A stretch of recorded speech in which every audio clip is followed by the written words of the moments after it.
선생님은 오늘 무슨 일로 오셨나요? 2020년 11월 11일 창녕에 문중 묘자리를 하러 왔어요. 준비물이 많아 보이는데 산 일 하실 때 약사생분님께 직접 준비물을 챙기시나요? 예, 제가 작업을 하기 때문에 제 물건은 항상 제가 먼저 준비를 해요. 전문적인 제가 일꾼이 아니기 때문에 일꾼은 아니고 일이 많지가 않아요. 항상 직관 비용이 너무 비싸서 그렇거든요. 그러다 보니까 약간 작업 도구가 녹슨 면은 있으니까 이 점은 좀 이해해 주세요. 왜냐하면 또 누가 새파랗게 일도 없는 것들이 이렇게 녹슨 삭 갖다가 일한다고 뭐라고 할까봐 미리 말씀드리는 거예요. 예. 톤마대는 왜 준비하셨나요? 톤마대는 오늘 없고요. 톤마대는 원래 잔디나 모래가 있을 때 톤마대에다 담고 와야 되는 거거든요. 근데 오늘은 잔디가 다 자루로 담아서 온다고 해갖고 필요가 없는 것 같아서 그래서 오늘 톤마대를 안 갖고 왔어요. 깔꾸리 개수가 많은데 깔꾸리 작업 많이 하나요? 깔쿠리는 이 평탄 작업할 때 이 깔쿠리가 아주 좋아요. 왜냐하면 돌을 걸러낸다던가 걸러내고 뒤로 해서 뒤평평한 부분으로 평탄 작업을 하거든요. 그래서 좀 이따 작업할 때 이 면을 다 보게 될 거예요. 그리고 이거는 소깔쿠리고 이거는 대깔쿠리거든요. 소깔쿠리로 하다 보면 어떤 면으로서는 조금 작업량이 많거든요. 그러나 대깔쿠리로 하게 되면 작업량이 그만치 적어져요. 이렇게 대깔쿠리도 준비하고 소깔쿠리도 준비한 거예요. 그래서 풍수를 할 때는 가장 중요한 게 이 깔쿠리예요. 괭이는 어디에 사용하시나요? 괭이 같은 경우는 이 묘자리 할 때 오늘은 괭이를 많이 안 갖고 왔어요. 보통 괭이를 한 4개 정도를 갖고 다니거든요. 이유는 뭐냐면 잔디를 잘라서 그 물꼬를 내면서 심을 때는 괭이가 작업이 많이 필요하거든요. 그런데 오늘은 실제적으로 괭이가 그렇게 필요가 없는데 그 개체송 놓을 때 괭이가 조금 작업이 필요할 것 같아서 괭이를 가져온 거거든요. 그런데 평상시 묘자리 할 때는 괭이 작업이 가장 비중이 높아요. 여기는 잔디밭, 저기 골프장처럼 이렇게 잔디를 평잔디를 놓을 거거든요. 그래서 그 괭이가 그렇게 필요가 없어요. 작두는 왜 준비하셨나요? 작두도 오늘은 필요가 없거든요, 원래. 그런데 혹시 몰라서 작두는 잔디가 거의 한 20cm, 20cm, 20cm 짜리를 놓고 자른 다음에 괭이로 물꼬를 만든 다음에 거기다 묻고 다시 흙으로 덮을 때 잔디 자를용으로 필요한 거거든요. 그래서 이게 항시 풍수를 할 때 기본 필요한 물품들이에요. 수평자는 어디에 쓰나요? 수평자도 제가 오늘 할지 안 할지는 모르겠는데 수평자는 이렇게 성물 작업할 때 수평을 맞춰줘야 되거든요. 그래서 혹시나 해갖고 이 수평자를 오늘 가져온 거거든요. 그래서 제가 성물은 13일부터 작업하거든요. 그때 혹시 몰라서 제가 할 수도 있다라는 가정하에 갖고 다녀야 되거든요. 왜? 그 성물 오게 되면 제가 할 수도 있지만 저는 되도록이면 성물 하시는 분한테 다 맡기거든요. 만약에 성물 하시는 분들이 못 올 정도로 성물량이 작을 때는 제가 다 작업을 해요. 그 성물까지도. 그때 항상 갖고 다니는 거예요. 이게 풍수할 때 꼭 갖고 다녀야 돼요. 이렇게 성물을 볼 때 이런 식으로 수평을 잘 맞췄죠? 옆면. 그 다음에 좌면도 수평을 대체적으로 잘 맞춘 거거든요. 지금 현재 성물이 이쪽으로 쓰러졌거든요. 이쪽으로. 이거 위험한 거예요. 그리고 앞면. 이렇게 했을 때 보면 이 쓰러진 거예요, 이쪽으로. 흙이 주저앉으면서 이게 쓰러진다는 걸 의미하거든요. 이런 걸 보려면 수평자가 꼭 필요해요. 그래서 이 밑에다가 할 때 석회 작업해서 콘크리트 형태로 만든 다음에 성물을 올려놓으면 아주 좋아요. 그리고 여기도 보시다시피 아시지만 작업이 조금 엉터리로 돼 있잖아요. 그죠? 그리고 이렇게 받쳤을 때 여기도 얼마나 정확한가.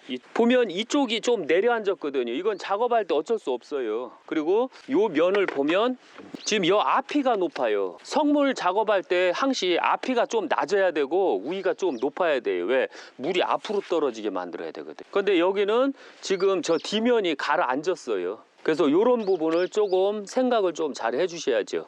비석을 놓을 때. 그리고 절대적으로 이런 식으로 비석 놓는 거 없어요. 상석은 고인이 음식을 드시는 거예요. 그런데 이상하게 경상남도 쪽이나 이런 쪽은 이걸 다 해버리더라고요. 그런데 여기서 만약에 식사를 한다고 했을 때 이렇게 떼어 먹어요? 안 그래요? 근데 여기다 비문을 놨다고 해서 비문에서 이렇게 떠먹어요?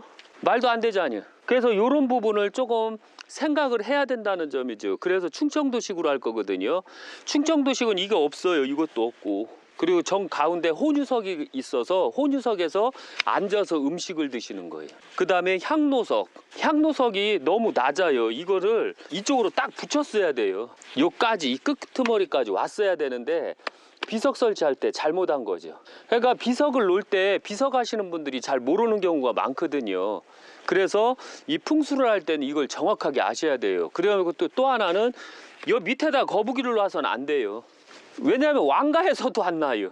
그리고 거북이는 돌려놓는 거예요. 거북이가 무거워서 어디 가것이요? 못 가지. 이런 걸 명심 또 명심하셔야 돼요. 그래서 이 상석 밑에 보면 잘못했다는 거 잊지 마세요.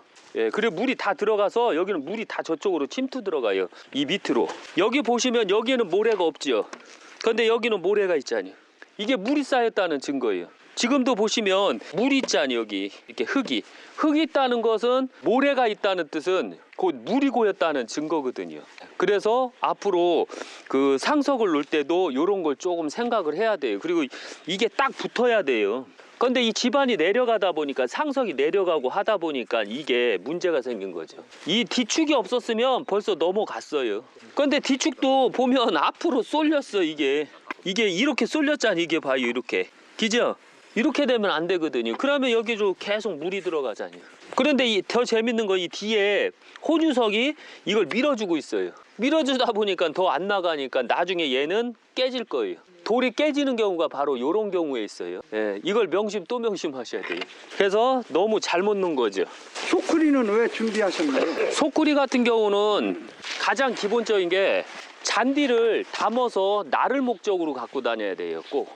이걸 명심 또 명심하셔야 돼요. 갖고 나를 목적. 네, 이렇게. 몇 자리에서 삽도 사용하시나요? 삽은 그렇게 많이 안 사용할 수도 있고 사용할 수도 있는데 삽이 많이 중요해요. 왜냐하면 기계로 못할 때는 흙을 퍼서 뿌리는 입장에 있어야 되거든요. 그래서 삽을 사용해요. 그리고 쬐그만한 걸 큰 기계로 와서 해달라고 할 수 없잖아요. 그러다 보니까 삽도 사용해야 돼요. 네, 긴 깃대는 언제 사용하시나요? 첫째, 이 긴 깃대는 묘짜리 총 7단에서 오늘 8단을 하거든요. 이 빨간 깃대는 그 각 단을 설명하는 거고, 이 노란 깃대는 개체석을 설명해요. 노란 깃대를 딱 박고 양쪽에 박은 데는 개체석을 놓는 데예요. 그리고서 그 부분을 굴삭기로 어느 정도 판 다음에 꽹이 작업을 통해서 석회를 뿌려요. 그 개체석 밑에. 뿌리는 이유는 개체석을 뿌려야지만 주저앉는 일이 많이 없어져요. 흙이 물러앉는 일도 많이 없어지고. 그래서 요거는 바로 깃대는 표시목이라 아주 중요해요. 그리고 나머지 작업하면서 부분적으로는 이 빨간 깃대로 표시를 해요. 요거. 예. 표시를 이렇게 하면 거기에 맞게 이제 굴삭기가 다 작업하기가 편하죠. 망치는 왜 준비하세요? 가장 기본적인 상식인데 망치는 딱 할 때 이거 박아야 될 거 아니에요. 예, 그래서 갖고 온 거예요. 이 한마. 일반 망치보다는 이 소한마가 좋아요. 작은 한마, 힘도 있고 박을 때도 문제가 없어요. 꼭 박을 때 웍하심정 갖지 마세요. 확 손 때려버려요. 예, 그거 조심하세요. 예. 모래는 왜 준비하셨나요? 첫째가 요런 땅 같은 경우는 모래를 많이 뿌려줘야지 땅이 안 떠요. 그리고 모래가 무겁거든요. 그래서 모래가 흙을 눌러버리는 거예요. 그래서 바로 모래가 필요한 거거든요. 몇 자리 하는 데 있어서 예. 화초를 사용하지 않고 왜 잔디를 사용하시나요? 잔디는 첫째 물을 싫어해요. 물이 많으면 잔디가 죽고 물이 없으면 잔디가 잘 자라요. 그렇기 때문에 일반 화초를 심으면 오히려 보기 싫어요. 키도 너무 크고. 그런데 잔디는 아무리 커도 이 정도밖에 안 크거든요. 30cm가 많이 크거든요. 그러나 잔디를 심게 되면 흙을 옆으로 뻗는 식물이거든요. 옆으로 뻗고 대나무처럼요. 밑으로 뻗는 게 아니거든요. 그래서 묘자리에는 해가 안 가고 그러면서 옆으로 뻗으면서 땅을 잡아주는 역할을 해요. 그래서 요 자리에는 잔디를 심는 거예요. 그런데 잔디 말고도 또 심을 수 있는 게 뭐냐면 요새 신품종으로 나온 게 꽃잔디예요. 꽃잔디는 심어도 돼요. 그러나 이 밑으로 파고드는 식물들 있죠. 특히 떼풀, 억새풀 이런 건 절대 심으면 안 돼요. 그리고 이파리가 퍼지는 거 단연생도 심으면 안 되고 잔디처럼 오래 사는 거 그리고 땅을 잡고 이렇게 눌렀을 때 단단하게 해줄 수 있는 식물을 심는 거예요. 석회는 왜 준비하셨나요? 첫째, 석회는 잔디 비료도 될 수 있지만 하나의 콘크리트 작용을 해요. 그래서 땅을 더 단단하게 만들어주고 또 석회가 열이 많아요. 특히 겨울에 그 잔디가 동사하는 걸 없앨 수가 있어요. 그래서 석회를 쓰는 거거든요. 소금은 어디에 쓰시나요? 소금은 이끼를 잡는다던가 습을 잡는다던가 그 다음에 석회와 마찬가지로 이 동사를 잡는데 소금을 써요. 소금을 많이 쓰게 되면 봉봉에 눈이 빨리 녹아요. 석회하고 소금을 같이 쓰게 되면. 그래서 바로 소금을 묘자리에다 쓰게 되면 때가 더 잘 자라요. 물 구배만 잘 맞추고 그 다음에 소금하고 석회만 잘 이용한다면 때는 아마 죽는 일은 거의 없다고 봐요. 그리고 특히 석회를 많이 뿌려주면 멧돼지가 잘 안 파요. 소금도 많이 뿌려줘도 멧돼지가 잘 안 파요. 그것 때문에 바로 소금과 석회를 쓰는 거거든요. 그래서 어떤 면에서는 소금하고 석회가 같은 작용을 한다라고 보시면 돼요.